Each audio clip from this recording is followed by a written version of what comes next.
നമസ്കാരം. വർത്തമാനകാലത്തെ മനുഷ്യർ തങ്ങളുടെ സന്തോഷങ്ങളെ ഇല്ലായ്മ ചെയ്യുന്ന കുറേ കാര്യങ്ങൾ കൊണ്ടു നടക്കുന്നുണ്ട്. അത് ഒരുപക്ഷെ സമൂഹത്തിൽ നിന്ന് നമ്മളുടെ ഉള്ളിലേക്ക് അറിഞ്ഞോ അറിയാതെയോ കയറിക്കൂടിയ ആവശ്യമില്ലാത്ത കുറേയധികം ശീലങ്ങളായിരിക്കാം. എന്നാൽ ഇത് നമ്മളുടെ സന്തോഷങ്ങളെ അപ്പാടെ നശിപ്പിക്കുന്നവയാണ് എന്നുള്ളതാണ്. നമുക്ക് എന്തൊക്കെ ഉണ്ടെങ്കിലും നമുക്ക് സന്തോഷിക്കാൻ കഴിയുന്നില്ലെങ്കിൽ പിന്നെ ആ ജീവിതം കൊണ്ട് എന്താണ് അർത്ഥം? എന്നെ കാണാൻ വരുന്നവരിൽ ഏറിയ പങ്കും ഇത്തരത്തിലുള്ള ആളുകളാണ്. അതുകൊണ്ട് ഇത്തരത്തിലുള്ള ഹാപ്പിനെസ് കില്ലേഴ്സായ ശീലങ്ങൾ നമ്മളിലുണ്ടെങ്കിൽ നമുക്ക് എന്തൊക്കെ ഉണ്ടെങ്കിലും നമുക്ക് സന്തോഷിക്കാൻ കഴിയില്ല എന്നുള്ളതാണ്. എന്നാൽ ഈ സമൂഹത്തിലേക്ക് നോക്കിയാൽ അതിൽ സന്തോഷിക്കുന്ന ആളുകളെല്ലാം അവർക്കൊക്കെ എല്ലാം തികഞ്ഞവരായതുകൊണ്ട് മാത്രമൊന്നും അല്ല സന്തോഷിക്കുന്നത്, മറിച്ച് അതിനവർക്ക് സാധിക്കുന്നത് അവരുടെ ചില തിങ്കിങ് പാറ്റേണുകൾ അല്ലെങ്കിൽ ആറ്റിറ്റ്യൂഡുകൾ കൊണ്ടൊക്കെയാണ് എന്നുള്ളതാണ് യാഥാർത്ഥ്യം. എന്ന് വെച്ചാൽ ഞാനും ആദ്യം ചിന്തിച്ചിരുന്നത്, ആദ്യം എന്ന് പറഞ്ഞാൽ ഈ കൗൺസിലിംഗ് ഫീൽഡിലേക്കും സ്പിരിച്വാലിറ്റിയുടെ ഫീൽഡിലേക്കും ഒക്കെ വരുന്നതിന് മുൻപ്, ഇതൊക്കെ പഠിക്കുകയും മനസ്സിലാക്കുകയും ഒക്കെ ചെയ്യുന്നതിന് മുൻപ് ഞാനും ചിന്തിച്ചിരുന്നത് ധാരാളം പണവും സുഖസൗകര്യങ്ങളും സമ്പത്തും പ്രതാപവും ഒക്കെ ഉള്ള ആളുകൾ എല്ലാവരും വളരെ സന്തോഷത്തോടെയാണ് ജീവിച്ചിരിക്കുന്നത് എന്നുള്ളതായിരുന്നു. അതുപോലെ തന്നെ വലിയ ദാരിദ്ര്യവും കഷ്ടപ്പാടും ഒക്കെയുള്ള ആളുകൾ, അത്ര വലിയ പ്രശസ്തരൊന്നുമല്ലാത്ത ആളുകളെല്ലാം വളരെ വിഷമത്തിലുമാണ് ജീവിച്ചിരിക്കുന്നത് എന്നൊക്കെയായിരുന്നു എൻ്റെയും ധാരണ.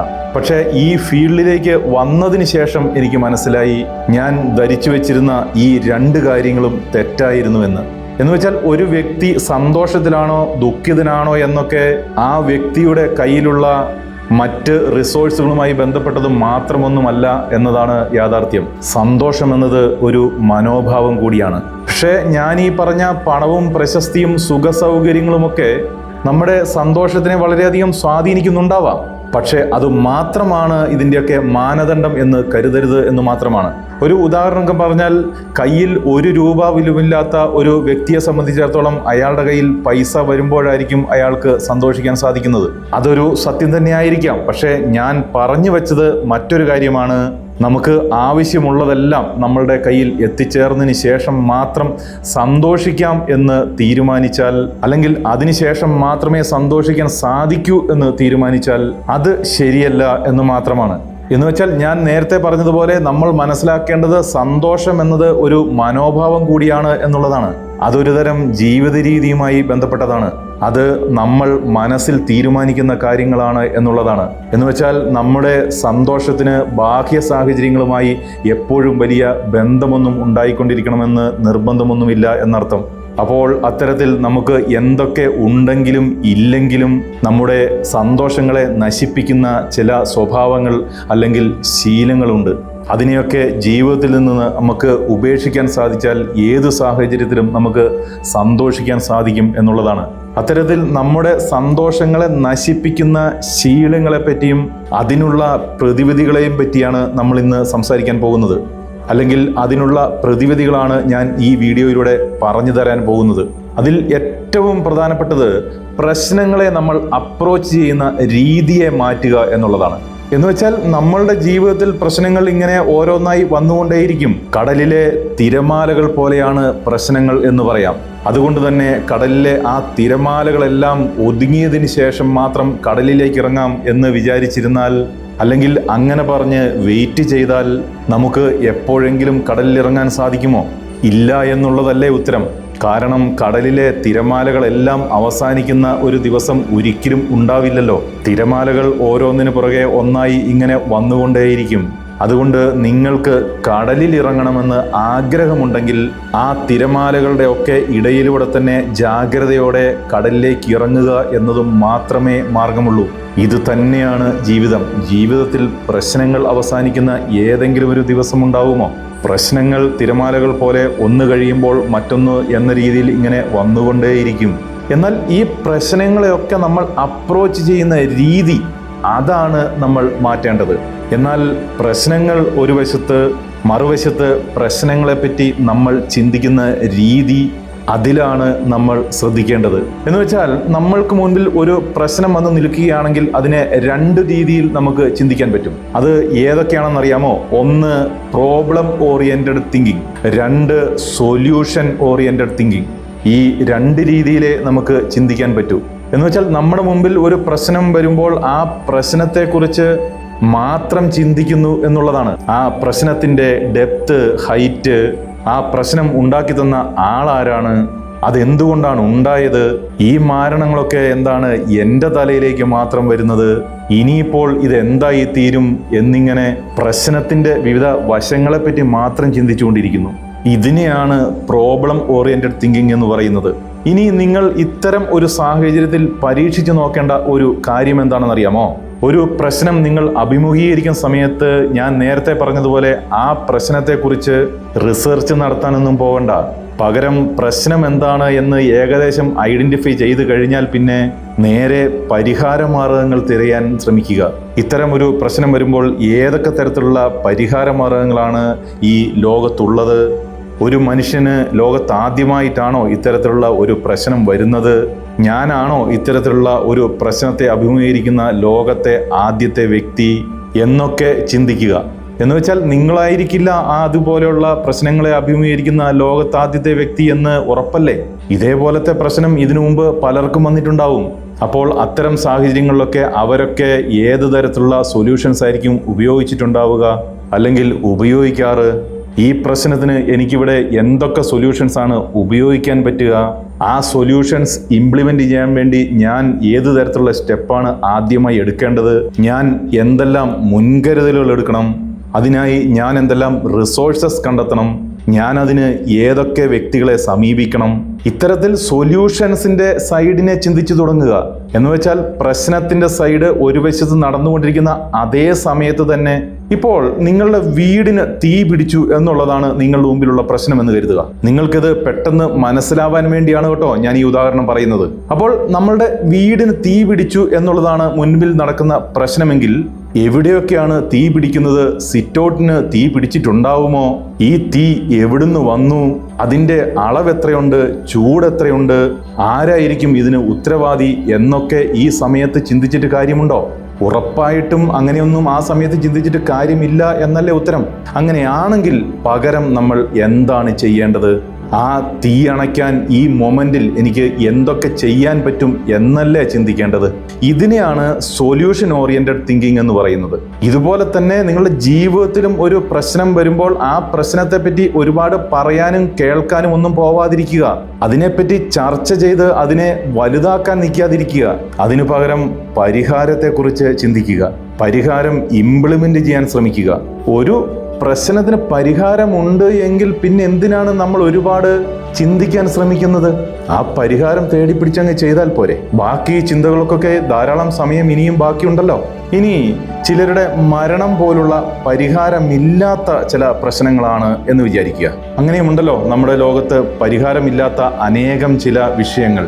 അത്തരം സാഹചര്യങ്ങൾ നമ്മൾ എന്ത് ചെയ്യണം? ഇതിന് പരിഹാരമില്ല എന്ന് തിരിച്ചറിഞ്ഞ്, നഷ്ടപ്പെട്ടത് തിരിച്ചു വരാൻ പോകുന്നതല്ല എന്ന് തിരിച്ചറിഞ്ഞ് അതിനെ ആദ്യമായി അംഗീകരിക്കുക. മനസ്സിനെ പാകപ്പെടുത്തുക. ഇത് മാത്രമല്ലേ രക്ഷയുള്ളൂ. അപ്പോൾ അതങ്ങ് ചെയ്യുക. രണ്ടാമതായി നമ്മളുടെ സന്തോഷത്തെ നശിപ്പിക്കാൻ പോകുന്ന മറ്റൊരു പ്രധാനപ്പെട്ട കാര്യം എന്താണെന്നറിയാമോ? മറ്റുള്ളവർ നമ്മളെപ്പറ്റി എന്ത് ചിന്തിക്കും എന്നുള്ള വിചാരമാണ്. ഈ ഒരു വിഷയത്തെപ്പറ്റി വളരെ വിശദമായ ഒരു വീഡിയോ നമ്മളുടെ ഈ ചാനലിൽ ഞാൻ അപ്ലോഡ് ചെയ്തിട്ടുള്ളതിനാൽ അതിനെപ്പറ്റി ഞാൻ അധികം വിശദീകരിക്കുന്നേയില്ല. ആ വീഡിയോ കാണാത്തവർ അത് കാണാൻ ശ്രമിക്കുക. അതിൻ്റെ ലിങ്ക് ഞാൻ ഡിസ്ക്രിപ്ഷൻ ബോക്സിൽ കൊടുക്കാം. എന്നിരുന്നാലും ഒന്ന് ഞാൻ വീണ്ടും പറയാം, മറ്റുള്ളവർ എന്ത് ചിന്തിക്കും, വിചാരിക്കും എന്ന ചിന്ത ഈ ലോകത്തിലെ ഏറ്റവും വലിയ മണ്ടത്തരമാണ് കേട്ടോ. ഇതൊരു പകർച്ചവ്യാധി പോലത്തെ ഒരു അസുഖമാണ്. ഇത് നമ്മളുടെ സന്തോഷത്തെ എത്രയധികം നശിപ്പിക്കുമെന്നറിയാമോ? അതുകൊണ്ട് ഏതെങ്കിലും ഒരു സംഭവത്തിന് ശേഷം മറ്റുള്ളവർ എന്നെക്കുറിച്ച് എന്ത് ചിന്തിക്കുന്നുണ്ടാവും എന്ന ചിന്തയുടെ അത്ര മണ്ടത്തരം വേറെ ഇല്ല എന്ന് മനസ്സിലാക്കിക്കോണം. മൂന്നാമതായി നമ്മുടെ സന്തോഷം നശിപ്പിക്കുന്ന മറ്റൊരു പ്രധാനപ്പെട്ട കാര്യം നമ്മുടെ സ്വന്തം ജീവിതത്തെ മറ്റുള്ളവരുടെ ജീവിതവുമായി അല്ലെങ്കിൽ മറ്റുള്ളവരുമായി താരതമ്യപ്പെടുത്തുന്നു എന്നുള്ളതാണ്. ഈ ഭൂമിയിൽ ഏകദേശം 8 ബില്യൺ ആളുകളുണ്ട് എന്നാണ് പറയുന്നത്. അതിൽ എല്ലാവർക്കും പറയാൻ ഓരോരോ കഥകളും ഉണ്ടാവും. എല്ലാവരുടെയും ഫിംഗർ പ്രിന്റും വ്യത്യസ്തമാണ്. എല്ലാവരുടെയും മുഖവും ഒക്കെ ഡിഫറൻ്റ് ആയിരിക്കും. കേട്ടിട്ടില്ലേ, എവരി പേഴ്സൺ ഈസ് യുണീക്ക് എന്ന്? അതുകൊണ്ട് ഇവിടെ നമ്മൾ മറ്റാരെയെങ്കിലും പോലെ ആവാൻ ശ്രമിക്കുന്നുണ്ടെങ്കിൽ അയാൾ ഏറ്റവും വലിയ വിഡ്ഢിയാണ്. കാരണം നമ്മളെ ഓരോരുത്തരെയും ഈ യൂണിവേഴ്സ് അല്ലെങ്കിൽ ഈശ്വരൻ ഡിസൈൻ ചെയ്തപ്പോൾ തന്നെ തികച്ചും യുണീക്കായിട്ടാണ് ഡിസൈൻ ചെയ്തിട്ടുള്ളത്. എന്ന് വെച്ചാൽ നമ്മളെപ്പോലെ ഈ ലോകത്ത് മറ്റൊരാളില്ല എന്നർത്ഥം. രൂപസാദൃശ്യമുള്ള ഒരാളെ പോലുള്ള 7 പേർ ലോകത്ത് എവിടെയെങ്കിലുമൊക്കെ ഉണ്ടാവുമെന്നൊക്കെ പറയുന്നത് അത് മറ്റൊരു വിഷയമാണ്. മറിച്ച് ഓരോ മനുഷ്യനും ഡിഫറൻ്റ് ആണ്. എന്ന് വെച്ച് നമ്മളുടെ ജീവിതത്തിൽ മഹാന്മാരായിട്ടുള്ള ആരെയും മാതൃകയാക്കരുത് എന്നല്ല, മറിച്ച് അവരെ അനുകരിക്കാൻ ശ്രമിക്കരുത് എന്നുള്ളതാണ്. കോപ്പി അടിക്കാൻ ശ്രമിക്കരുത് എന്നുള്ളതാണ്.